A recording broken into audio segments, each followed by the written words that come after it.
Le grand dossier, des éléments très importants qui nous ont été communiqués il y a quelques minutes par les autorités helvétiques. Il s'agit des éléments d'enquête sur ce drame qui a secoué la Suisse, le pire drame qu'ait connu le pays. Nombreuses familles, elles attendent encore à Crans-Montana d'avoir des nouvelles de leurs disparus. On fera un point complet sur cette enquête. On essaiera, sans être des policiers ou sans être des gendarmes, de vous donner des réponses concrètes sur ce qui s'est passé, grâce à des témoignages, grâce aux autorités helvétiques et grâce également à des documents vidéo. Mais d'abord, une pensée pour ces familles qui attendent toujours des nouvelles de leurs proches, comme cette mère, comme Laetitia, que vous entendrez bien évidemment, parce qu'il y a beaucoup aujourd'hui encore de gens qui sont à la recherche de celles et ceux qui, ce 31 décembre, ont disparu. Témoignage. Ça fait 30 heures maintenant que mon fils a disparu et ça fait depuis hier matin 9 heures que je le cherche. Je vais remuer les terres. C'est pas que j'ai l'impression. La police et les enquêteurs font un très bon travail, mais eux ils en cherchent 120. Moi je cherche un, je cherche mon fils. Je pense qu'il y a avec lucidité, même si l'espoir est là, je pense que heure après heure, les chances de le retrouver en vie se réduisent. J'en suis consciente. Mais dans tous les cas, encore une fois, qu'il soit vivant ou pas, ma place est à côté de lui. Et on va retrouver tout de suite à Crans-Montana Matteo Servino et Éric Josset. Bonjour et merci à tous les deux. Une journée difficile. On a entendu Laetitia à l'instant, mais des mères comme Laetitia, il y en a beaucoup qui attendent toujours des réponses et les autorités helvétiques peinent, et on peut les comprendre, à donner ces réponses et donner des nouvelles de leurs proches qui ont disparu dans ce drame. Si. Oui, vous l'avez très bien dit, de nombreuses personnes sont venues encore toute l'après-midi, ça continue. Poser, vous le voyez sur ces images d'Éric Josset, de nombreuses gerbes, des bougies, tout ça à quelques minutes, seulement à quelques mètres du Constellation, le bar, ce fameux bar où cette soirée du Nouvel An a tourné au drame. Des mères de famille, évidemment. On voit aussi beaucoup de locaux qui sont très attristés de voir la station de Crans-Montana dans cet état. Mais ce qui est le plus frappant, avant tout, c'est le nombre de jeunes que l'on croise ici devant cet endroit de recueillement. Et ces jeunes, à l'image d'Aurélie que nous avons croisée, viennent avec énormément de questions encore en tête, puisque vous l'avez dit, l'identification des corps n'est toujours pas terminée. Aurélie sait qu'un de ses amis, son meilleur ami, est mort dans cet incendie. En revanche, elle n'a aucune nouvelle d'un autre de ses proches. Et cette attente, elle pourrait encore durer longtemps. Les autorités helvétiques le savent et s'en excusent. Mais ce que nous a dit Aurélie, eh bien, c'est que c'est cette attente, cette incertitude qui est le plus dur aujourd'hui. Merci beaucoup Matteo et merci à Éric, je sais qu'il vous accompagne, on vous retrouvera bien évidemment dans ce grand dossier. On va parler de cette enquête parce que beaucoup d'éléments nous sont parvenus. Une conférence de presse tout à l'heure que vous avez pu suivre en direct sur LCI, des autorités helvétiques, que ce soit police et magistrats, et on en sait un peu plus, ils en savent un peu plus ce soir sur les possibles circonstances de ce drame. Emma Chala, merci beaucoup d'être avec nous du service police-justice de TF1. On reviendra sur cette enquête. Le lieutenant-colonel Frédéric Harou, merci d'être là. On parlera de cette coopération internationale et je crois qu'on attend encore demain une cinquantaine de blessés graves seront acheminés vers différents pays frontaliers, dont la France. C'est ce que nous ont dit les autorités helvétiques. David Zenouda, merci beaucoup d'être avec nous. On va revenir parce qu'au cours de cette conférence de presse, il a été beaucoup question de ce bar ou de cette discothèque. On fera le distinguo ensemble, bien évidemment, des mesures de sécurité, des contrôles, parce que ça aussi, c'est important. Et puis, Benjamin Luis, merci d'être avec nous. Correspondant de la RTS à Paris, on essaiera de décrypter ce qui a été dit, bien évidemment, mais peut-être ce qui n'a pas été totalement dit par les autorités helvétiques, parce qu'on a appris également que les deux propriétaires de l'établissement avaient été auditionnés, non pas comme témoins, en tout cas, il n'y a pas de charge pour le moment, mais simplement pour apporter des éléments sur ce qui s'est passé. Puisque nous en sommes à ces témoignages, je voudrais qu'on écoute Gianni. Avec son père, ils étaient là. Le soir du drame, ils se sont précipités pour aider les victimes qui tentaient de s'échapper de l'établissement. Et avec cela, ils ont vécu l'horreur. Donc on y va avec toute la famille. Dès qu'on arrive, on voit un mouvement de foule énorme, on voit des gens de partout, des premières personnes torse nu par terre, des brûlures de partout, ça crie, c'est effrayant. C'est une scène de film d'horreur, j'ai envie de dire. J'ai eu cet instinct, tout comme mon père, de se dire qu'à l'intérieur de la boîte, on savait qu'il y avait des personnes très très jeunes. Et je trouve ça quand même assez horrible de rester spectateur face à une situation où on voit des enfants de 14-15 ans en train de brûler. On est rentré et puis à partir de là, on a commencé à sauver.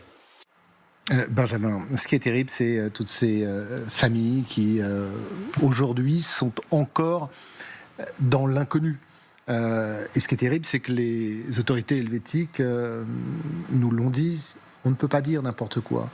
Tout ça répond à un processus. On ne peut pas, parce que sur les 40 personnes qui sont mortes dans ce drame, eh bien aucune, on nous l'a dit, aucune n'a pour le moment été authentifiée. Il y a la douleur, il y a les questions des familles, et puis il y a le temps pour identifier le temps de l'enquête. Il y a une ambiguïté par rapport à ça, parce qu'on sait officieusement qu'il y a une personne qui a été identifiée. Officieusement. Un jeune Italien décédé. Il s'avère que ce jeune Italien était golfeur, et la fédération, c'est sa fédération de golf a communiqué sur sa mort. Alors, à qui faut-il se fier ? Dans ces moments-là, bien entendu, fions-nous aux autorités qui, pour l'instant, affirment qu'aucune identité n'a été révélée. Donc, on va en rester à ça. Le chef de la police du canton a été très clair à 2 reprises. Bien sûr, mais il faut aussi se mettre à la place des autorités qui ne peuvent pas se permettre le moindre faux pas, surtout lorsque vous avez des familles qui sont dans des moments aussi difficiles, déchirants, et qui se raccrochent au moindre petit indice qu'ils vont pouvoir glaner ça et là, notamment sur les réseaux sociaux, qui, on le sait, ne sont pas toujours particulièrement fiables. Donc en l'occurrence, des vies humaines sont en cause, donc vous comprenez bien qu'un patron de la police, et je m'en fais pas l'avocat, mais c'est tout à fait compréhensible, un patron de la police ne va pas communiquer à tort et à travers, et je pense qu'ils vont checker, double-checker, triple-checker leurs informations pour ensuite annoncer ça aux familles. Alors, il y a aussi quelque chose qui a été annoncé, c'est le fait qu'il y aura des autorités helvétiques, des policiers notamment, pour protéger, entre guillemets, ces familles. Pour faire en sorte, 24 heures sur 24, d'avoir quelqu'un à leur côté et en attendant que la nouvelle tombe, pour les protéger, les accompagner et en aucun cas les laisser seuls. Tout à fait, parce qu'il faut se rendre compte de l'attente insupportable pour ces familles, pour ces proches de victimes. On parle de 119 blessés, 40 morts, 40 morts donc officiellement pas identifiés. Et de cette attente, par exemple, dans les nationalités qui ont pu être recensées sur les blessés, on a encore 14 personnes qui sont si brûlées. C'est ce qu'on peut imaginer dans un état si grave qu'on ne peut même pas identifier leur nationalité. Donc ces familles, on les imagine en train de parcourir ces hôpitaux à la recherche d'informations sur leurs proches qui étaient dans ce bar au moment des faits. Et donc une assistance psychologique a été mise en place 24 heures sur 24 pour essayer d'épauler ces familles dans ces moments très compliqués, on l'imagine. Colonel, vous êtes porte-parole de la sécurité civile. Là aussi, les autorités helvétiques ont appuyé sur la nécessaire collaboration qu'il y a pu y avoir avec l'ensemble des pays. Je le disais, demain, une 50aine de blessés grièvement brûlés seront transportés dans divers hôpitaux de pays frontaliers, dont la France. La réponse internationale a été immédiate, il a fallu aider. Il a fallu, et elle était de toute façon indispensable. Ce qu'il faut se rendre compte, c'est que dans ce type de sinistre, avec des gens qui vont subir des brûlures très graves sur l'ensemble du corps, on doit avoir une prise en charge qui doit être très rapide, qui est cruciale dans les 48 premières heures, et qui est très très lourde. Et tous les pays d'Europe ont des structures pour recevoir, pour traiter ce type de pathologie-là, mais dans un nombre relativement restreint. Et en France, on a un certain nombre de lits, à peu près une 50aine, à même de recevoir ce type de personnes brûlées, mais des lits qui sont aujourd'hui déjà occupés, peut-être pour moitié, par le tout venant d'une journée normale en France, en fait, des gens qui vont être brûlés à domicile, brûlés au travail. Et donc, on a quelques lits disponibles et notre 50aine nous permet finalement de subvenir à ça.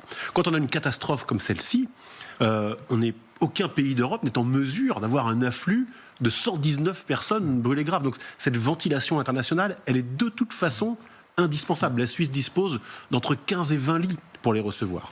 Donc, ils les prennent dans des hôpitaux. Donc on a l'urgence, on a ce que vous dites, cette ventilation des cas les plus graves, et en plus il y a aussi cette démarche d'essayer de savoir qui sont les victimes. On arrive à tout faire en même temps ? Alors, ce sont différents services qui vont travailler concomitamment. L'urgence, c'est de les prendre en charge. Quelle que soit leur identité, ce qui va primer, c'est la gravité de leur pathologie. Donc les services hospitaliers, les secours, vont les prendre en charge. Les centres hospitaliers qui ont des structures pour brûler, pour ce qui est de la Suisse, Lausanne et Zurich et Genève, mais visiblement un peu moins impliqués là, dans le cas présent, et donc vont les prendre en charge pour les premiers soins. Et puis des équipes nationales puis internationales vont participer ensuite à l'évaluation des différentes pathologies pour pouvoir les accueillir dans les pays à même de les prendre en charge. Alors ce que disaient justement les autorités helvétiques, et c'était important également, c'est qu'on était dans une phase de stabilisation et que c'était une phase délicate pour les malades bien évidemment, pour les blessés aussi, mais surtout pour leurs familles, et que tout cela prendrait, je cite, un long temps de traitement et de réadaptation. C'est aussi pour ça qu'il fallait transférer ces blessés près de leur famille, en tout cas dans leur pays d'origine.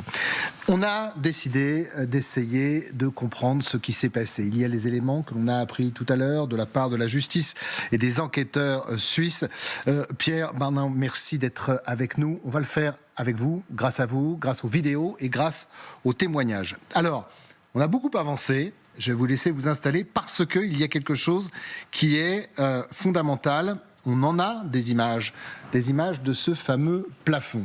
Et la procureure, tout à l'heure, a dit que c'était une des hypothèses, une hypothèse privilégiée qui se tend à se confirmer.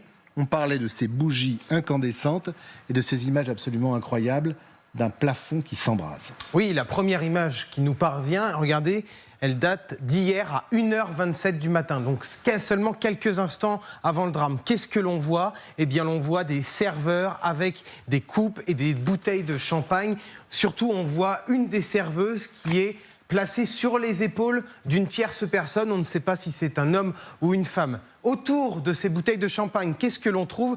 Des bougies comme celle-ci, des bougies incandescentes, comme l'a expliqué la procureure générale il y a quelques minutes. Ce que l'on sait, en tout cas, c'est ce que la procureure générale dit, c'est que le feu serait parti de ces bougies incandescentes. C'est l'hypothèse qui est privilégiée désormais. C'est ce qui explique aussi un témoin que nous avons rencontré. Il explique qu'en fait, eh bien, le feu est parti de ces bougies. Écoutez-le justement. Et en fait, le show, c'était un monsieur avec une dame sur les épaules, avec 2 bouteilles dans chaque main et les bougies d'anniversaire qui font des étincelles en l'air. Donc en touchant le plafond, ça a créé un feu et c'est parti en 30 secondes.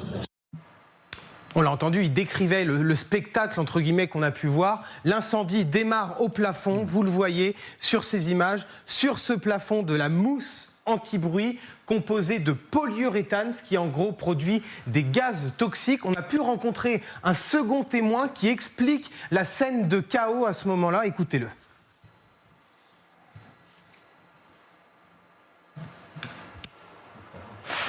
Alors on va voir tout de suite un instant. Irrespirable, on voyait plus rien, fumait plein les yeux, c'était le chaos. Mais je me suis vraiment posé la question, c'est est-ce que je vais mourir comme ça ? Forcément, beaucoup de fumée, comme on le comprend, comme on le devine dans sa voix. Je le disais, cet incendie s'est propagé très rapidement, ce qui a provoqué un embrasement généralisé. Surtout, ce qu'il faut voir sur ces images, c'est que malgré cette scène de panique, certains ont tenté de l'éteindre avec ce qu'ils pouvaient trouver, notamment des serviettes dans ce bar. Mais c'est vrai que les gaz ont été très toxiques et il y a forcément eu beaucoup de fumée. Ça a été vraiment le chaos. Écoutez ce pompier qui explique très bien la situation et la toxicité de ces fumées. C'est un peu comme si on enflammait une nappe d'essence en fait. Hein. Et on est sur du polyuréthane, hein, donc c'est un peu un dérivé du pétrole, hein, c'est un hydrocarbure, ça brûle très vite.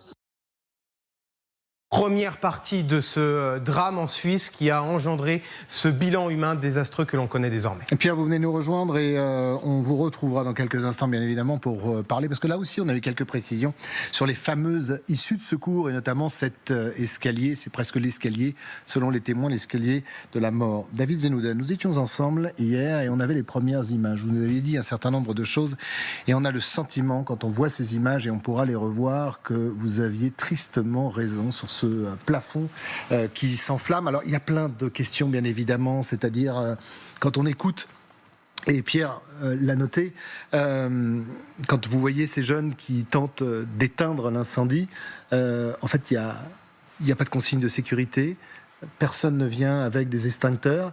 Pire que ça, la musique continue et certains témoins disaient on pensait que ça faisait partie du show. Oui, non, c'est assez inquiétant, évidemment, de ce que l'on voit, parce que on constate que ce qui a pris feu, à la base, une étincelle, une serveuse sur les épaules d'un serveur, le plafond qui est suffisamment bas, avec cette mousse isolante acoustique, qui n'est pas conforme, je le rappelle, et de ce fait... Pardon, excusez-moi, vous dites que ça n'est pas conforme, c'est-à-dire que ça n'a pas lieu d'être. Si vous voulez... Alors, encore une fois, on suppose, parce qu'on n'a pas tous les éléments de l'enquête, mais s'il y a cette mousse acoustique, elle est faite pour atténuer le son. Si elle est faite pour atténuer le son, hier, on disait également que apparemment, c'était des vieux immeubles. Donc, ça veut dire que le son devait... En tout cas, des immeubles d'habitation. Voilà, et devait passer dans les habitations. Si cette mousse a été posée, c'est probablement pour éviter que le son émerge. En l'occurrence, cette mousse, pour insonoriser, c'est pas la bonne. Pour pouvoir insonoriser un établissement, il faut des plaques de BA13, il faut des plaques de goudron, il faut de la laine de roche et encore des plaques de BA13 qui environ fait 40 à 50 cm de plus. Si on mettait ça dans ce sous-sol... Oui, alors le BA13 c'est une forme de placoplate, hein, c'est ça, pour isoler, mais en tout cas... C'est du BA13 qui est fait... Mais en tout cas, ça ne s'enflamme pas. Et vous savez, le bruit dans un établissement, c'est comme de l'eau, c'est-à-dire que ça circule à travers la moindre imperfection. Donc pour que ce soit complètement insonorisé, il faut faire une boîte dans la boîte. Là, c'est une insonorisation partielle qui devait, à mon avis, couvrir certaines nuisances, et ça a été fait peut-être et probablement à la valide, parce que ça, c'est de la mousse que l'on met dans des studios d'enregistrement, chez vous, dans les médias. On le retrouve assez régulièrement pour isoler et éviter... On en a effectivement dans certains de nos studios. En aucun cas, dans vos studios, vous utilisez une bougie inflammée et vous faites la fête avec. Donc, quoi qu'il arrive, il y a un problème entre le matériel utilisé, que ce soit les bougies qui doivent être dès à présent complètement interdite dans tous les établissements recevant du public, même si ça l'était avant. Maintenant, il faut dire à tous nos collègues propriétaires d'établissements, n'utilisons plus ce type de bougie. David Zenouda, pardon, je vous laisse poursuivre. Regardez, ce sont des images. Alors, c'était pas au moment des faits. Ce sont des images de ce bar il y a quelque temps qui ont été prises. Ça vous inspire quoi? Ça vous dit quoi? Ça veut dire ce que je vous ai dit, c'est-à-dire que ce lieu a dû être pas partiellement insonorisé avec les moyens du bord et non pas de manière professionnelle. Et malheureusement, c'est ce qui s'est passé. Donc cette matière-là, c'est celle que l'on voit s'embraser? Oui, complètement. Et ce qui fait même les gouttes et les intoxications. Alors encore une fois, je suis pas un spécialiste de ce type de matériaux et je suis pas ni pompier ni personnel de la sécurité civile. Mais on se doute bien, en tout cas moi, pour avoir des établissements de nuit, j'insonorise pas avec ça. Ça nous rappelle le Cuba Libre. C'est pareil. En 2016, c'est exactement ça. Une bougie d'anniversaire sur ce type de mousse-là qui s'enflamme instantanément, qui d'abord vont faire que le feu va se propager très très vite, va générer une fumée toxique, très très dense, très très riche, qui va propager le feu très très loin, qui va monter en température et qui va se réenflammer derrière pour atteindre l'embrasement généralisé éclair. Ça veut dire que on peut pas l'éteindre en fait. Non. Quand on voit les premiers gestes, ce qui tombe là, regardez comme des lambeaux, on dirait qu'il y a une pluie de feu. Mais on voit pas de feu non plus. Hein. C'est ça qui est assez inquiétant. Même un extincteur serait inopérant sur. Ouais. Ah bon? Là-dessus, c'est impossible. C'est un hydrocarbure. Ça a été très bien dit par le lieutenant-colonel Maillard tout à l'heure. C'est un hydrocarbure qui brûle avec un extincteur commun là dans la salle de musique. Il y a rien de possible. Là, il faut fuir. Il faut ouvrir toutes les fenêtres, toutes les portes, toutes les issues de secours et fuir. Alors malheureusement, on y reviendra tout à l'heure sur les issues de secours. Visiblement, il y a eu là aussi un problème. Alors pour bien comprendre, professeur Megarban, c'est que sur cette fumée, sur ces mousses incandescentes, c'est que ça dégage une fumée et que le piège était de toute façon mortel. Celles et ceux qui n'ont pas péri brûlés ont péri peut-être avant, morts, étouffés, intoxiqués. Tout à fait, malheureusement. On est dans un lieu confiné, en sous-sol, avec peu de fenêtres d'aération ou pas du tout. Et c'est du matériau, comme ça a été dit, qui est voisin des hydrocarbures. C'est composé de carbone, d'hydrogène et de l'azote. Et la combustion de ce matériau va dégager deux types de toxiques, le monoxyde de carbone et le cyanure. tout va dépendre de la richesse en azote de ce matériau. Car c'est le cyanure qui va induire un risque de décès très rapide en cas d'inhalation. Et donc effectivement, c'est ce matériau qui va s'inflammer très rapidement, va dégager des vapeurs très denses contenant ces deux toxiques létaux. Et effectivement, dans la panique, les gens vont le respirer. Et lorsque vous inhalez du cyanure, votre décès survient dans les 3 minutes, puisqu'en fait, c'est un toxique qui va bloquer le fonctionnement des cellules, et notamment des cellules qui ont besoin de beaucoup d'énergie pour fonctionner, c'est-à-dire les cellules cérébrales et les cellules cardiaques. Et donc, vous allez rapidement perdre connaissance, tomber dans le coma, et puis développer une insuffisance circulatoire, puis un arrêt cardiaque si les choses ne sont pas traitées à temps. Car évidemment, il existe 2 antidotes qui sont l'oxygène et un deuxième antidote qu'il faut administrer, mais encore faut-il pouvoir accéder au patient rapidement et le lui donner. Alors on va écouter la procureure qui nous fait un point d'enquête dans un instant, mais il a été dit qu'il y avait eu une explosion. Cette explosion, elle est due à quoi? Au gaz? Elle est due aux bouteilles? Elle est due... L'enquête le définira exactement. On peut légitimement penser à ce que je disais tout à l'heure, un embrasement généralisé éclair, c'est-à-dire ces fumées qui sont montées en température et qui vont récupérer de l'oxygène dès lors qu'on va casser des vitres, qu'on va ouvrir ces... Ce qui a été le cas, hein, puisqu'il y a beaucoup de témoignages et de jeunes qui ont cassé à l'étage en fait les vitres, et ça a fait quoi? Un appel d'air? Et donc ça donne l'oxygène qui manquait à ces fumées pour finir de s'embraser. Et donc les fumées s'embrasent de manière généralisée, générant une montée en pression avec un effet de souffle qui peut aller jusqu'à la détonation. On comprend que c'était un piège de toute façon à partir du moment où il y avait la première étincelle. Écoutons justement sur cette étincelle, sur cette mise à feu de cette discothèque. La procureure, c'était il y a quelques instants sur LCI. Toutes et absolument toutes les pistes sont explorées. Il n'y a aucune qui est laissée à l'abandon, il n'y a aucune piste qui est négligée. Dans les hypothèses, certaines se confirment aujourd'hui. En effet, tout laisse à penser que le feu est parti des bougies incandescentes ou des feux de Bengale qui ont été mises sur les bouteilles de champagne, et le tout a été approché de trop près du plafond. De là, il s'est produit un embrasement rapide, très rapide et général. Voilà, les choses sont dites avec toute la prudence des autorités helvétiques, mais elles sont dites, on a beaucoup avancé en fait depuis hier. Absolument, l'enquête apparemment commence et on sent bien qu'elle prend toutes les précautions nécessaires, cette procureure générale. On imagine bien qu'en coulisses... Mais en totale transparence, parce qu'elle a dit, bien évidemment, ne cherchez pas à savoir ce que je ne dis pas ou ce que l'on vous dit pas. Elle dit même quelque chose qui arrive rarement chez nous, le dossier vous sera accessible quand l'enquête sera finie.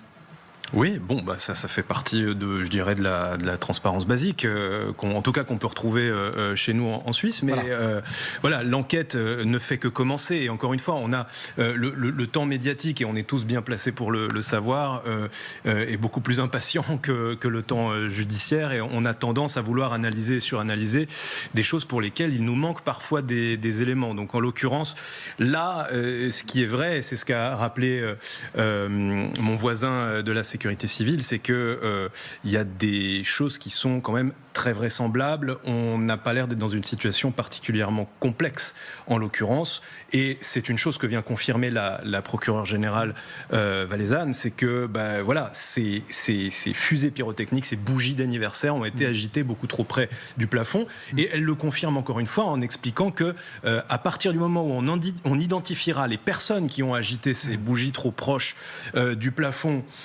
et si ces personnes sont toujours vivantes, ces jeunes femmes, Pierre, que vous avez montré tout à l'heure sur la vidéo, alors elles seront poursuivies, et elle a listé les charges pour lesquelles elles seraient poursuivies. La zone grise pour l'instant en termes d'information, c'est quand même sur les propriétaires du bar. Oui, alors ils auraient été auditionnés Alors nous, on a un statut de témoin ou de témoin assisté, ce n'est pas le cas. En Suisse, ils ont été entendus un peu comme apporteurs de renseignements. Personne susceptible d'apporter des renseignements. C'est un statut hybride entre témoin et prévenu. Donc on sent que pour l'instant, on est vraiment au début de la manière dont va se positionner la justice vis-à-vis d'eux. Les charges qui pourraient être retenues seraient incendie par négligence et homicide par négligence. Alors là, c'est en l'occurrence contre les personnes qui auraient agité les bougies trop proches. Quelles seront les charges qui pourraient éventuellement être retenues contre les propriétaires du bar? Ça, c'est encore une autre question. Alors, les pistes d'enquête sont, bien sûr, travaux réalisés, matériaux utilisés, mesures de sécurité et notamment les voies d'évacuation. On va y venir. David Zenouda, l'un des responsables de la police tout à l'heure au cours de cette conférence de presse, nous parle de la sécurité, nous parle des contrôles. Il dit qu'il y a eu des contrôles qui ont été faits, qu'il y en a normalement chaque année, qu'ils dépendent de la ville, donc en l'occurrence de la station de ski, qu'il y a eu ces contrôles qui ont été faits il y a 1 an, je crois. Depuis lors, on ne sait pas s'il y a eu des travaux et que rien laissait entendre qu'il y avait eu des dysfonctionnements. Parce que normalement, il doit y avoir un rapport qui doit être remis à la municipalité, au canton, et vous pouvez avoir, un peu comme chez nous, une fermeture. Ça vous évoque quoi? Parce que, déjà, comment on peut avoir des plafonds pareils? On va peut-être revoir les images. Avoir des contrôles et que rien ne sorte. Bon, déjà, il faut faire le distinguo entre le canton valaisien et sa réglementation et nous, nos règles d'ERP, d'établissement recevant du public, qui dépendent du ministère de l'Intérieur. Et en fonction de la typologie des établissements, la réglementation est assez rigide pour nos établissements. Pour ce qui est d'une discothèque, par exemple, si on compare si ça s'était passé dans une discothèque en France, déjà le plafond, puisque les contrôles de commission de sécurité ont lieu une fois dans l'année, donc là on peut trouver une similitude. Il y a un contrôle qui a été fait par la mairie. Ce plafond, a posteriori, il n'y a aucune raison qu'il soit validé par les services de sécurité incendie. À vous entendre, en tout cas, non, on est bien d'accord. On ne valide pas ce type de plafond. On le sait tous autour de la table, professionnels et experts en sécurité. On sait tous que ce type de plafond ne sert pas à insonoriser un établissement en toute sécurité. Donc déjà, il y a la notion distincte entre le bar et la discothèque. La réglementation dans une discothèque, quand ce type d'événement surgit, c'est-à-dire un début d'incendie, c'est on bloque tout, les lumières s'allument, un message audio au niveau de la cabine DJ est envoyé et dirige les clients vers les issues de secours qui sont bien distinctes et qui correspondent au nombre de personnes que l'établissement doit et peut accueillir, à savoir le nombre d'unités de passage qu'on appelle des UP par issue de secours. Et on vérifie périodiquement les extincteurs, on vérifie périodiquement si les cheminements sont bien distincts, si ce qu'on appelle le SSI, monsieur pourra en parler encore mieux que moi. Qu'est-ce que c'est que le SSI ?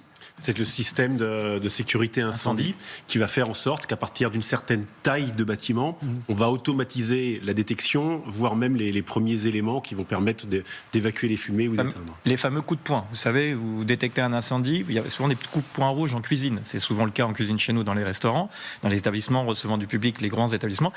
Il y a ce petit boîtier. Voilà, rouge, on appuie et qui coupe l'électricité. Les lumières de sécurité s'allument et automatiquement, et avec le plan de cheminement qui est indiqué, je vous dis, on a quand même un certain nombre de règles à respecter quand on crée un établissement. Alors si c'est une discothèque, effectivement, c'est très très très important et précis. Pour ce qui est d'un ERP, et là le débat... Un ERP, là aussi on explique à nos téléspectateurs. Établissement recevant du public de type un bar, restaurant, par exemple. Un café, bar, restaurant de type N. Les discothèques, c'est le type P. Et le débat va être lancé entre ces types N, qui sont des établissements maintenant festifs, parce que le marché a évolué. Les gens vont faire la fête aussi bien dans un café de 40 mètres carrés que dans une discothèque de 2000 personnes. Donc ça, il faut adapter. C'est un peu ça le problème. Et c'est ce vers quoi on doit discuter avec les autorités dès demain. À l'UMI, on a envoyé aujourd'hui un courrier au ministre de l'Intérieur. Suite à cette catastrophe ? Évidemment, pour être en disant pour parce faire que le point et pour montrer ça peut arriver chez nous.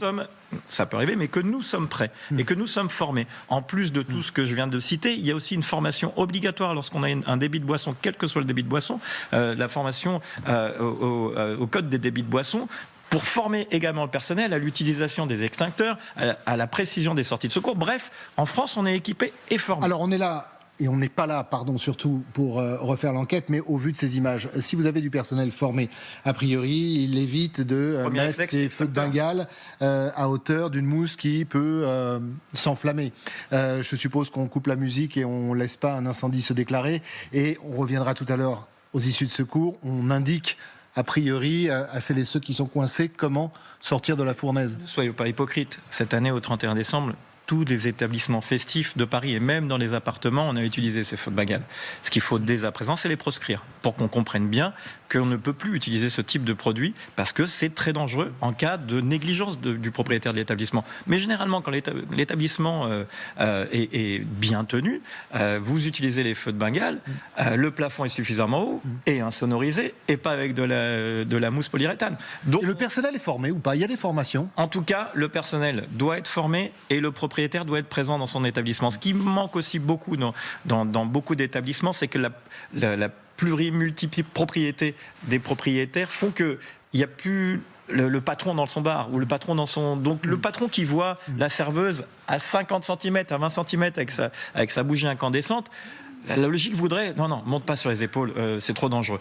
Moi, je me suis déjà vu le faire. J'ai déjà dit, quelqu'un qui monte sur le bar et qui commence à danser en ayant été un peu alcoolisé, je lui dis descends, tu risques de te faire mal. C'est de la logique, c'est du bon sens de la sécurité. Quand on tient un établissement de nuit, il y a tellement de problèmes de sécurité. On parle des incendies, mais on peut parler de l'alcoolémie, de la drogue. Tout peut déraper. Donc il faut être présent dans ces établissements et être très vigilant. On accueille le commandant Aurélien Sabourdi. Merci beaucoup d'être avec nous. Je voudrais qu'on écoute ce point important sur justement la commission de sécurité. Et commandant, on va vous montrer dans quelques instants, remontrer à nos téléspectateurs ces plafonds. Les plafonds de ce bar, j'allais dire une boîte de nuit, mais de ce bar qui visiblement pose problème. D'abord, parole aux enquêteurs. L'Office cantonal du feu n'a jamais été nanti d'un rapport de défectuosité ou de non-conformité sur ce bâtiment. Alors je ne peux pas parler du contrôle, je ne peux pas vous dire si la commune de Crans-Montana a fait les contrôles, à quelle fréquence, etc. Mais en principe, toutes les communes le font. Donc ça, c'est l'enquête de police qui déterminera aussi la fréquence de ces contrôles et ce qui a été relevé. Mais en tout cas, il n'y a pas eu de rapport de défectuosité et de demande de soutien effectué par la commune auprès du canton par rapport à cet établissement, ce qui laisse donc présager que ces contrôles ont été faits. Alors, des contrôles qui ont été faits, commandant Sabourdi, et pourtant, regardez bien ces images, et je vous demanderai, comme on l'a fait tout à l'heure sur ce plateau, mais vous pouvez à nouveau le faire, de les commenter. Alors, pour être tout à fait honnête, il s'agit des plafonds de l'établissement qui a brûlé ce 31 décembre. C'était pas lors de cette soirée, c'était des images des documents qui ont été prises par un certain nombre d'employés. Ça vous évoque quoi ? Ça évoque effectivement, premièrement, quand on met en perspective les contrôles annuels des établissements recevant du public en Suisse, c'est très strict. En France, c'est 3 ans ou 5 ans. Donc, lors de la commission de sécurité, il y a plusieurs choses qui sont vérifiées, les moyens de secours, les accès, les sorties, et notamment les matériaux et les travaux qui ont été faits depuis la dernière commission. Donc, deux options ont été mises en place. Soit ces travaux et ce rajout de matériaux a été fait entre la fin du contrôle et la date de ce dramatique incendie, soit lorsque la commission de sécurité est passée, les preuves de la performance de la réaction au feu des matériaux n'ont pas été fournies, n'ont pas été les bonnes. En tout état de cause, que ce soit un bar ou une discothèque ou tout autre établissement recevant du public en France, ce type d'éléments goûtant avec des réactions au feu catastrophiques est formellement interdit en France et probablement en Suisse aussi. Donc on est bien d'accord, c'est pas plus laxiste en Suisse à vous entendre, commandant, que en France. Donc ça a quand même été, semble-t-il, toléré. Mais alors, pour quel usage? C'est la question qu'on se pose. Mais nul n'ignorait, et je vous pose la question directement, que cet établissement, qui est un vieil établissement, qui est une vitrine dans la station, était un bar, non? C'est un bar. C'est un bar. Comme un bar. Alors il est connu parce que il est un peu moins cher que d'autres, et c'est aussi pour ça qu'il y avait beaucoup de jeunes qui étaient là ce soir-là. On rappelle quand même que ça va de 16 à 26 ans l'âge des victimes. Il y avait des mineurs qui étaient présents ce soir-là. On posera la question d'ailleurs là aussi. Hein. Oui. Et il y a une raison, c'est que c'est un bar qui propose des prix un peu plus abordables que d'autres. Les stations de ski de Suisse romande et de Suisse en général ne sont pas forcément connues pour être les plus low cost qui soient. Donc en l'occurrence, il avait beaucoup de succès ce bar. Ce qu'on peut quand même observer sur l'histoire des mousses, on voit bien, là il n'y a pas forcément besoin d'être un expert pour voir que c'est une installation un peu faite amateur. À l'arrache, vous dites bricoler, c'est-à-dire qu'on a essayé de mettre j'en sais rien, mais des bouts de mousse là où on comme pouvait. le disait votre intervenant qui est en ligne avec nous, il y a un contrôle qui est effectué tous les ans, ce qui est donc quand même très strict, mais il faut quoi ? Il faut un jour pour recouvrir ce toit de mousse illégale comme ça. Donc c'est pour ça que la procureure dit et prend soin, en toute prudence, de dire on va regarder ce qui a été fait. Quand les travaux ont été faits, comment ils ont été faits, avec quels matériaux ? Exactement. Vous savez, quand on équipe un établissement de nuit, il faut des matériaux de type M1. M1, c'est anti-feu. Donc, en tout cas, s'il avait conscience que ce matériau était M1, je pense que ça pose un gros problème, en tout cas sur la manière qu'il a eu de faire ses travaux. Le deuxième point, et ça je suis assez inquiet, c'est est-ce qu'en Suisse, la consommation d'alcool et la réglementation des débits de boissons est la même qu'en France, parce que nous, des établissements qui accueillent des mineurs de 16 ans, même si c'est le soir du 31 décembre, ça reste assez rare. Le problème est aussi de ce point de vue, alors ça c'est pas de la sécurité, c'est la consommation d'alcool des mineurs. Et il y aurait peut-être qu'une réaction des mineurs n'est moins, en tout cas, mature que la réaction d'un adulte qui voit un départ de feu. Exactement. Là, quand il agite son gilet et qui crée de l'air pour oui, éteindre. certains films, hein, mais je le disais aussi tout à l'heure, il faut aussi les comprendre, c'est-à-dire qu'on est un 31 décembre, il y a de la musique, il n'y a pas d'alerte bien évidemment, et certains pensent que ça fait partie du spectacle. Certains ont même filmé et s'en sont amusés. Donc il y a aussi un problème de maturité de la clientèle. Avant que les gaz mortels soient diffusés et avant que l'incendie se propage et que certains tentent de fuir. Pierre, on vous retrouve bien évidemment parce que c'est l'autre point qu'on va tenter de vérifier, l'autre interrogation. Les sorties de secours. On parlait, et un certain nombre de témoins, et on va les entendre, de cet escalier qui commence assez large et qui finit comme un entonnoir. Et puis la justice, tout à l'heure, helvétique, nous a dit qu'il y avait une porte de secours, mais que visiblement cette porte de secours n'a pas été utilisée. Oui, on vous parlait du début de l'incendie il y a quelques minutes, notamment avec cette vidéo qu'on va vous montrer, parce qu'au second plan, on va la voir dans un instant, on devine bien évidemment l'incendie, mais ce que l'on voit au premier plan, ce sont des gens qui sont en train de fuir le bar par là où ils sont entrés. En fait, depuis plus de 24 heures, on se pose une question. Y avait-il une issue de secours dans cet établissement de nuit ? La réponse est oui. Elle vient du chef de la sécurité tout à l'heure lors de sa conférence de presse. Mais en fait, il explique que cette issue de secours, eh bien, elle était difficilement trouvable à cause de cet incendie et notamment à cause des fumées. Écoutez-le. Ce bâtiment, ce lieu public, était évidemment équipé d'une sortie de secours. Mais il faut imaginer, lors d'un embrasement généralisé, avec la fumée qui rend en quelques minutes impossible, qui plonge les personnes dans l'incapacité de se déplacer, de voir, et ensuite l'embrasement généralisé, eh bien on peut estimer qu'il y a peu de personnes sans doute ou en tout cas il n'y a pas la majorité des personnes qui ont peut-être trouvé ces sorties. Voilà, une issue de secours difficilement trouvable, voire introuvable, ce qui a engendré une scène de panique, on a pu le voir, et donc toutes ces personnes sont ensuite rendues vers l'escalier qu'on évoquera tout à l'heure. Oui, tout à l'heure on parlera aussi de cet escalier et de cette salle qui se trouve en sous-sol. Là aussi, cette issue de secours qui n'existe pas.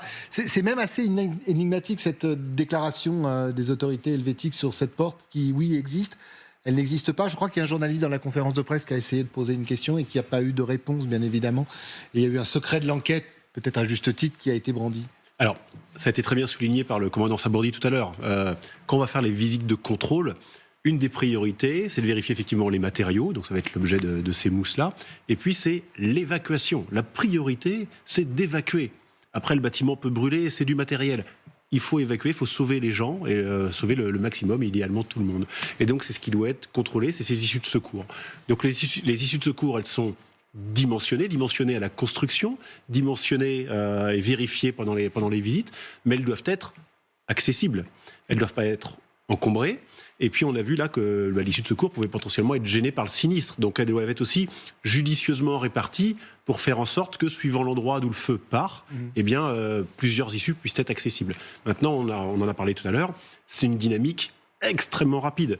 C'est quelques dizaines de secondes pour que ce plafond de feu se répartisse sur l'ensemble de la plus pièce. que ça. On voit le moment où on voit ces images, on va rester dessus d'ailleurs, et au moment où tout s'embrase, au moment où, comme nous le disait le c'est de professeur... l'ordre de la minute pour que ce soit intenable dans toute la pièce. Donc quand on voit les personnes... que les premiers gaz soient diffusés, parce que on a insisté aussi sur cette création de gaz du fait de ces matériaux. Et ces gaz vont rayonner. Avec du cyanure. Vont intoxiquer et vont rayonner, surtout avec leur chaleur, avec ce qu'ils dégagent, avec leur début d'embrasement. Et donc les personnes... Pour bien comprendre, rayonner, c'est quoi ? Rayonner, c'est du rayonnement. C'est comme votre cheminée. Comme quand vous mettez du bois dans votre cheminée, dans votre poêle, eh bien vous mettez devant, ça vous réchauffe. Quand vous mettez des matériaux synthétiques, on l'a dit tout à l'heure, à base d'hydrocarbures, le rayonnement va être encore plus intense et va à un moment donné être en mesure de faire des départs de feu à distance, d'allumer quelque chose à 1 mètre ou 2 mètres. Et donc la propagation va s'accélérer. Et quand on voit les gens... C'est-à-dire que tellement il y a de chaleur, il y a une forme d'autocombustion. De propagation, par inflammation. On a des choses qui sont à 1 ou 2 mètres du feu qui vont s'embraser parce qu'ils atteignent une température et ils subissent un tel rayonnement qu'ils sont à même de pouvoir s'embraser. Et les gens qui tentent de fuir dans cette première minute, qui tentent de casser les vitres, subissent un rayonnement qui est intense et qui pour certains va les achever, c'est littéralement le terme, avant qu'ils soient en mesure de casser la vitre. On parlera d'ailleurs de ces victimes et de l'état de ces victimes. David Zenouda, il y a une... Bon, on va pas forcément l'évoquer. Il y a une polémique, ou en tout cas un début d'explication sur une de ces sorties de secours qui aurait été obstruée. Mais la justice, pour l'instant, helvétique et la police n'en ont pas parlé. Mais des issues de secours, ça se prévoit.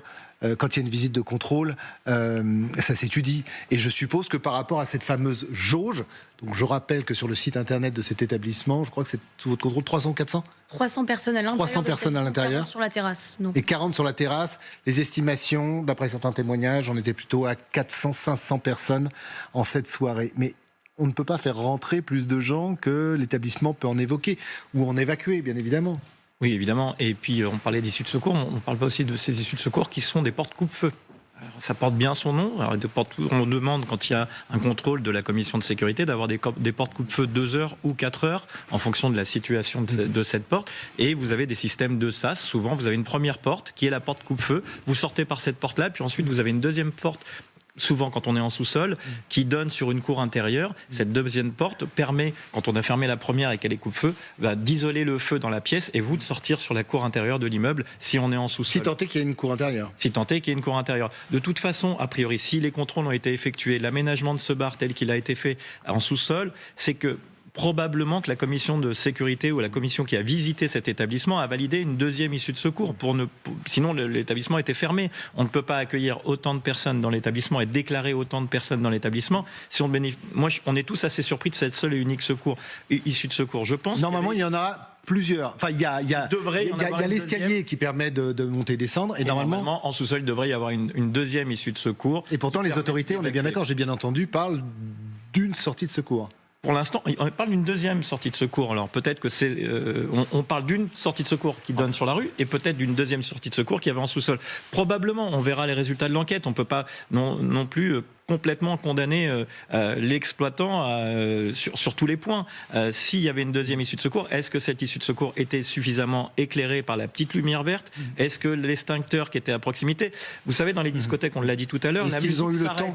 Et l'éclairage de l'établissement s'allume. Si on avait eu ça dans cet établissement, peut-être que, en plus de la maturité des clients, peut-être qu'on aurait eu un peu moins de victimes. Peut-être, encore une fois, on ne peut pas présager de ce qui se serait passé dans les mêmes conditions dans un établissement en France. Sachant qu'en plus, tous les facteurs ont été mélangés, c'est-à-dire que vous avez l'incendie, vous avez la panique, vous avez ce dégagement de fumée, mais en plus ce sont des produits qui sont toxiques, des produits qui tuent à base de cyanure notamment. Et puis il y a le facteur humain. On l'a dit tout à l'heure, les gens vont sortir par là où ils sont rentrés. C'est humain, c'est naturel, ils ne vont pas réfléchir, ils vont sortir par là où ils sont rentrés.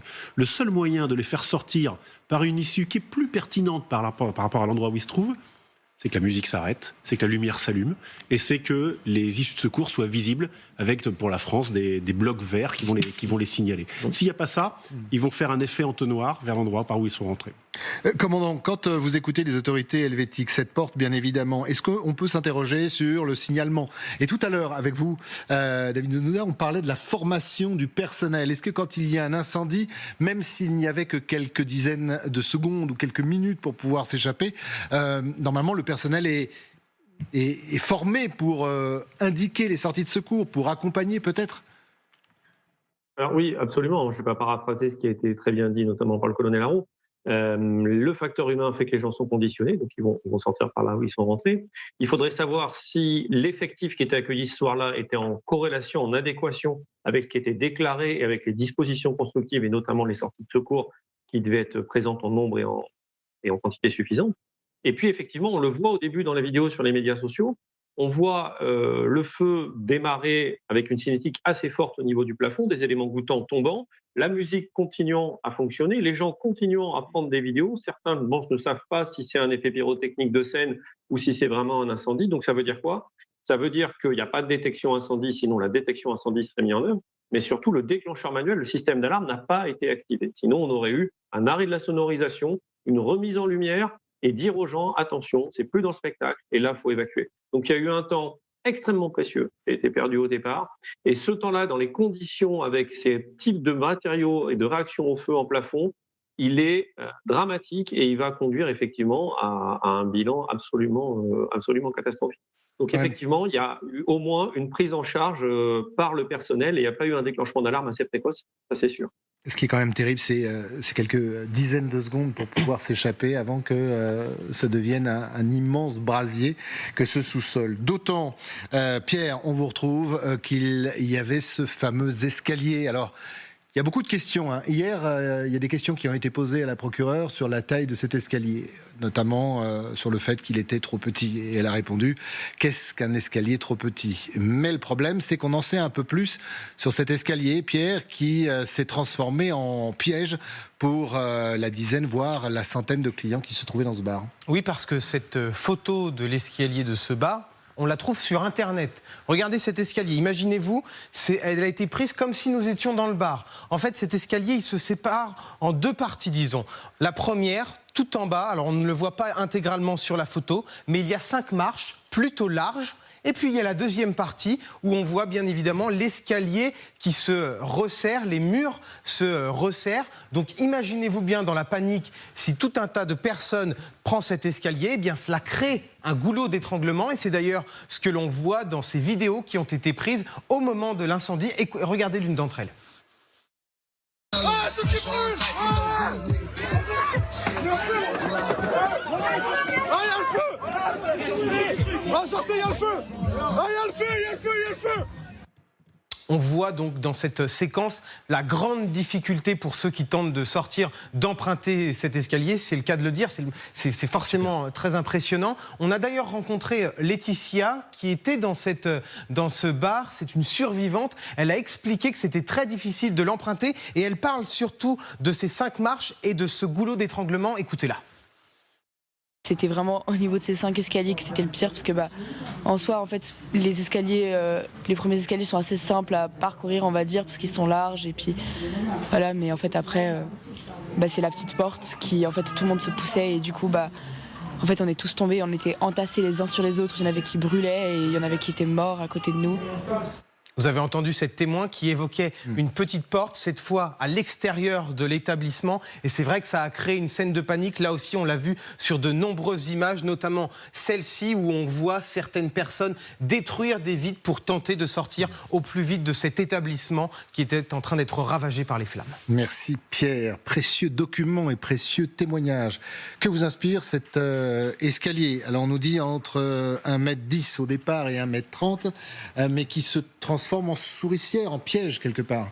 Ça nous rappelle un autre événement, ça nous renvoie au 5-7 1970 à Saint-Laurent-du-Pont, 146 morts, un dancing, avec là aussi le même type de départ de feu qui va générer un embrasement généralisé relativement rapide.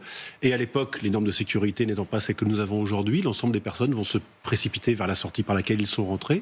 Alors on avait pas un escalier en l'occurrence, on avait des portiques comme on a dans le métro. Et en fait, les premières personnes vont passer et très rapidement, un goulot d'étranglement. Et les gens s'entassent et une fois que c'est commencé, c'est complètement bouché et les personnes vont venir s'agglutiner et brûler, rattrapées par le plafond de fumée qui avance lui inexorablement. Commandant Sabourdi, si jamais vous aviez dû faire la visite de cet établissement, quand on voit cet escalier, alors on imagine qu'il y avait quoi, 200, 300 personnes ce soir-là dans l'établissement, dans le sous-sol de l'établissement? Oui, si on prend des taux d'occupation qui sont à environ de 3 personnes par mètre carré, 3,5 à peu près, on est à peu près sur ces eaux-là. Mais lorsque vous faites une visite en commission de sécurité, vous n'avez pas de public en fait. Donc vous êtes dépendant de ce que va vous dire l'exploitant en matière d'accueil du public, qu'est-ce qu'il va accueillir en matière publique, et vous êtes juste dépendant de ça. Donc en fait, vous regardez cette sortie de secours, vous limitez, vous pouvez dire, regardez, limiter le public en sous-sol, et voir si l'autre sortie de secours, le jour de la visite de commission de sécurité, parce que vous êtes dans un audit, vous êtes dans un one-shot en fait, juste à ce moment-là, peut-être que ce soir-là, la sortie, elle a été bouchée parce qu'on avait besoin de rajouter des tables, peut-être qu'elle n'était pas visible, peut-être que le bloc de secours n'était pas visible. En tout état de cause, une seule sortie de secours sur un sous-sol, ça limite environ à 19 personnes dans cette salle pour accueillir. C'est la réglementation française, c'est pas la réglementation suisse, mais on est à peu près dans ce genre de personnes, c'est quelques dizaines au maximum, ce qui n'était absolument pas le cas lorsqu'on voit ça. Et ce feu rappelle, à une échelle un peu plus petite, le feu qu'il y a eu au Cuba Libre à Rouen, où on a eu des éléments pareils, acoustiques, même composition, où le feu a été mis avec des feux de Bengale, un gâteau d'anniversaire, la personne est descendue dans le seul escalier, est tombée, a mis le feu aux éléments acoustiques, et il y a eu 13 morts, à peu près des gens très jeunes aussi, et l'autre sortie de secours était aussi bloquée. Donc vous voyez, malheureusement, ce qui est nouveau, c'est ce qu'on a oublié, c'est ce que je disais tout à l'heure, et lorsqu'on a ces éléments qui sont mis ensemble, des matériaux avec des réactions au feu mauvaises, beaucoup de gens dans un sous-sol et sortie de secours pas adaptée, le départ de feu, il est tout de suite dans la main. Et qui était un bar, d'ailleurs, le Cuba Libre. Là aussi, ce n'était pas une discothèque. 24 mètres carrés en sous-sol. 24 mètres carrés en sous-sol. Parce que l'intérieur de ce bar, donc il y a cet étage qui se trouve juste sous des habitations et il y a ce sous-sol. Le sous-sol est long, il est grand. C'est-à-dire qu'il va falloir aller, pour celles et ceux qui étaient là ce soir, avec ce nuage de fumée toxique, on y reviendra bien évidemment, cette chaleur qui se dégage, il va falloir atteindre cet escalier. C'est-à-dire que tout le monde va se pousser. Et est-ce que, on écoutera la procureure dans un instant, mais est-ce qu'on peut se dire que c'est peut-être l'une des problématiques de cette enquête, c'est-à-dire le distinguo entre une boîte de nuit et d'un bar, et que la réglementation est peut-être pas la même. Bien sûr. Et comme le disait le commandant, c'est-à-dire que les autorisations ou la visite ou les travaux à faire ne sont pas les mêmes. Bien sûr, il va y avoir la question de la zone grise à éclairer, si j'ose dire. Est-ce que l'on est soumis aux mêmes normes lorsqu'on est un bar dansant et une discothèque ? Évidemment non. Donc, comment se présentait cet établissement ? Comme un bar, de toute évidence, ce que l'on voit sur les vidéos. Je m'y suis jamais rendu personnellement, mais ce que l'on voit sur ces vidéos, c'est que ça ressemble quand même beaucoup à une discothèque, en bas, à un dancing, comme on disait autrefois.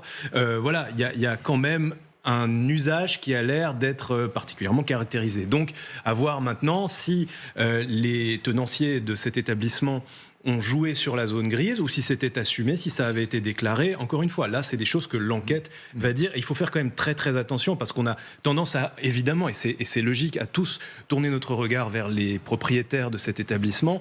Encore une fois, on ne les a pas entendus. Ils ont été entendus par la police. Attendons de savoir ce qu'ils ont déclaré et dans quelle mesure ils étaient dans les clous vis-à-vis de la légalité. Ça, c'est important, cette enquête.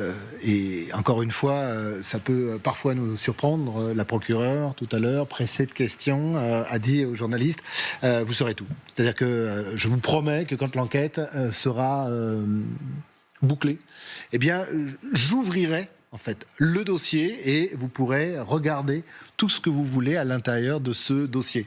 Ça peut nous surprendre un peu, nous, on ne peut pas dire qu'on ait le même régime, mais elle a demandé également du temps. C'est-à-dire qu'on va enquêter pas à pas. C'est vrai que là, on a l'impression qu'en 24 heures, les choses sont avancées très rapidement, mais c'est pas pour ça qu'on sent un emballement dans l'enquête. Oui, c'est ça. Ou dans les enquêtes, parce qu'il y a En Suisse, c'est un peu compliqué. Vous avez plusieurs polices qui Bien sûr, mènent les investigations. En l'occurrence, là, l'enquête est menée par la justice valaisanne, donc la justice du canton, si vous voulez, de ce petit pays dans le pays. On est un pays fédéral. Ensuite, on a entendu que des effectifs de la police judiciaire fédérale avaient été envoyés, mais ils viennent appuyer l'enquête et la coordination aussi parce qu'il y a des policiers et des forces de sécurité, des forces de secours qui sont venus de tous les cantons et de l'étranger. Il faut de la coordination. Il y a aussi des coordinateurs au niveau européen qui sont arrivés via le mécanisme européen de sécurité civile. Donc, quand on est sur des opérations aussi immenses, et je parle sous le contrôle de mon voisin... Les victimes aussi sont originaires de, il faut de la coordination. De plusieurs pays. Exactement. Et d'autant qu'on n'est pas dans un pays qui est aussi centralisé que la France. Donc, là, il faut aussi de la coordination au niveau interne. Mais en l'occurrence, il y a quelque chose quand même de très simple à comprendre, c'est la justice valaisanne qui s'occupe de cette enquête. Emma, cette enquête, justement, elle est faite par donc des policiers, par des magistrats. Je suppose que, parce qu'il y a encore, à l'heure où nous parlons, il y a peut-être encore des corps. Ça, on ne sait pas bien, en fait, si il reste encore des corps à l'intérieur, si toutes les constatations ont été faites ou pas. Non, ça n'a pas été évoqué pendant cette conférence de presse. On n'a pas su s'il y avait encore des corps disposés à l'intérieur de l'établissement. Ce qu'on peut imaginer, c'est que ce travail d'identification, il est extrêmement long, extrêmement fastidieux parce que, comme on a pu le dire précédemment, ces corps, ils sont dans un état très dégradé et ils sont pour la plupart très brûlés, voire carbonisés. Et donc, ça va être de l'ordre de l'analyse ADN maintenant pour essayer d'identifier ces personnes, ces victimes. Et donc, les autorités locales l'ont rappelé. Il y a le temps médiatique où on veut avoir les réponses très rapidement. On a envie d'en savoir un petit peu plus. On en a beaucoup. Quand même, et si peu de temps. On en sait déjà beaucoup, mais les autorités veulent rester prudentes aussi par respect pour ces familles, ces proches de victimes, ne pas donner des informations trop vite, attendre qu'elles soient pleinement vérifiées. Et d'ailleurs, ils l'ont rappelé, il y a encore 14 personnes parmi les blessés, donc des gens qui ne sont même pas décédés, dont la nationalité n'est pas encore affirmée. Donc c'est vraiment pas à pas qu'on va avancer dans cette enquête et déterminer éventuellement la responsabilité pénale des gérants ou des personnes présentes à l'intérieur du bar.